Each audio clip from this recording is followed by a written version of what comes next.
ఇక హైదరాబాద్లో చికెన్ దుకాణాల బంద్ కొనసాగుతోంది. దీనికి సంబంధించి మరింత సమాచారం మా ప్రతినిధి ప్రవీణ్ అందిస్తారు. ప్రవీణ్, తెలంగాణ రాష్ట్ర వ్యాప్తంగా ఈ రోజు నుంచి పూర్తిగా కూడా చికెన్ షాపులు మూతపడనున్నాయి. పూర్తిగా పౌల్ట్రీ రంగ వ్యాపారులు పూర్తిగా చికెన్ షాప్స్కి మార్జిన్స్ ఇవ్వట్లేదని చెప్పేసి గత 10 రోజుల క్రితమే బంద్ చేస్తామని ప్రకటించినప్పటికీ కూడా మార్జిన్ రేట్లు పెంచలేదని చెప్పేసి ఈ రోజు నుంచి కూడా అన్ని చికెన్ షాప్స్ బంద్ చేసినటువంటి పరిస్థితి కనిపిస్తోంది. ప్రస్తుతం మనతో మాట్లాడేందుకు చికెన్ షాప్ యాజమాన్యాలు కూడా ఉన్నాయి, వాళ్ళని అడిగి తెలుసుకుందాం. రవి గారు చెప్పండి, మీరు ఆల్రెడీ గతంలో 10 రోజుల ముందే చికెన్ షాపులు బంద్ చేస్తామని చెప్పారు. సో పౌల్ట్రీ రంగం నుంచి వాళ్ళ యజమాన్యాల నుంచి మీకు ఎలాంటి హామీలు వచ్చాయి? పెంచుతున్నారా, పెంచట్లా? అసలు మీకు అంత మార్జిన్ వస్తూ ఉంది?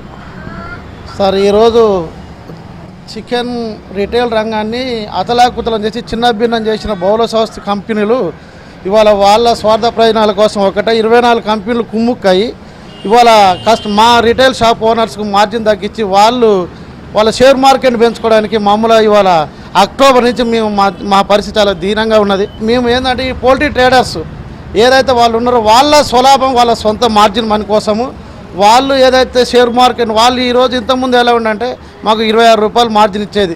సరే మేము చాలు అని గౌరవంగా చూసుకున్నాం. ఈరోజు ఇలా వర్కర్లు చాలీస్ పెరిగినాయి, షాప్లో రెంట్లు పెరిగినాయి. 1,00,000 రూపాయలు 60,000 నుంచి 1,50,000 రెంట్లు పెరిగినాయి. ప్రతి షాప్ రెంట్ పెరిగినాయి, ప్రతి వర్కర్ శాలరీ పెరిగింది, మెయింటెనెన్స్ పెరిగింది. అయినా కూడా మేము సరేలే నడిపిద్దాంలే అంటే ఈరోజు వాళ్ళ స్వార్థం కోసం వాళ్ళ కంపెనీల యొక్క వాళ్ళ ఇన్వెస్టర్స్ని తీసుకొని షేర్ మార్కెట్లు చేసి అలా 100 రూపాయల షేర్ మార్కెట్ని 1000 రూపాయలకు చేసి దాంట్లో 50% 500 రూపాయల షేర్ మార్కెట్ అమ్ముకొని ఆ ఇన్వెస్టర్లని లబ్ధి చేకూర్చడానికి ఇవాళ 24 కంపెనీలు వెంకటేశ్వర హెచ్చరీస్ అవుతుంది, స్నేహ కంపెనీ అవుతుంది, ఇంకా సమెక్స్వై. ఈరోజు వెంకటేశ్వర హెచ్చరీస్ వాళ్ళని కూడా అడుగుతున్నా నేను. ఎందుకంటే మేము చేసే మా కష్టం మీద బతుకుతున్నారు మీరు. అంటే మీరు అనుకోవచ్చు మేమే తీసుకురాకపోతే మీరు ఎక్కడ దాన్ని మీరు మీ వ్యాపార రంగం మీరు ఎంచుకున్న విధానాన్ని మేము దాన్ని డెవలప్మెంట్ చేస్తున్నాం రిటైల్ అవుట్లెట్గా చేసినప్పుడు మీరేం చేయాలి? మమ్మల్ని కాపాడుకుంటూ మీరు చేసుకోవాలి. మీరు మీ స్వార్థాల కోసం ఇన్వెస్టర్లను తీసుకొని షేర్ మార్కెట్ అమ్ముకొని ఆ షేర్ మార్కెట్లో ఇన్వెస్టర్లను లాభాలు చూపించి మీరు వాళ్ళ ఇన్వెస్టర్ల లాభాల కోసం మమ్మల్ని రోడ్డు మీద పడేసి వాళ్ళ అక్టోబర్ నుంచి మా పరిస్థితి చాలా ఘోరంగా ఉన్నది. మేము ఆల్రెడీ అయినా కూడా భరాయించుకుంటూ 15 రోజుల నుంచి అల్టిమేటం ఇచ్చినాం, జారీ చేసినాం. మాకు మార్జిన్ మనీ పెంచమని కిలోకి 40 రూపాయలు పెంచమని అడుగుతున్నాం. 40 రూపాయలు మాకు పెంచినా కూడా మాకు మోటార్లు వస్తున్నాయి. మీరు 1 డే బిఫోర్ లిఫ్టింగ్ చేస్తారు, అది వచ్చినా కూడా కిలోకి 4 కిలోలు, ఒక 30 కిలోల జాలీ తీసుకుంటే 4 కిలోలు మోటార్లు వస్తుంది. అట్లా చూసుకున్నా కూడా 300 లాస్ అయిపోతాం. అయినా కూడా భరాయించుకుంటే రోజులు వస్తున్నాం.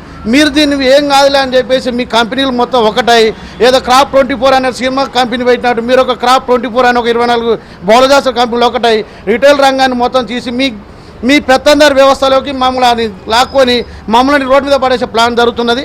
దీన్ని మేము పసిగట్టి మాకు మార్జిన్ మనీ ఇవ్వాలి, లేదు అంటే మీ వ్యవస్థను కూడా కరెక్ట్ కానీ మేము నడవనివని చెప్పేసి మేము వాళ్ళ అవసరం కోసం వాళ్ళు వేస్తున్నారు, మా అవసరం కోసం మేము అమ్ముతున్నాం. కానీ అందరికీ సమానం ఉండాలి కదా, ఇందులో తారతమ్య భేదాలు ఉన్నాయి కాబట్టి మేము దీని మీద మేము రిలే నిరాదీక్ష దిగుతున్నాం. ఈరోజు ఆల్రెడీ స్టార్ట్ అయింది, మా యూనియన్స్ అన్నీ పోయినాయి, మేము కూడా వెళ్తున్నాం, స్వచ్ఛందంగా బంద్ పెడుతున్నాం. ప్రస్తుతం అయితే అన్ని చికెన్ షాపులు కూడా షట్టర్లు అన్నీ వేసేసి దర్శనమిస్తున్నాయి హైదరాబాద్లో చాలా వరకు చికెన్ షాపులు. సో వీళ్ళందరూ కూడా ఇందిరా పార్క్ దగ్గర ధర్నా చేస్తున్నటువంటి పరిస్థితి కనిపిస్తూ ఉంది.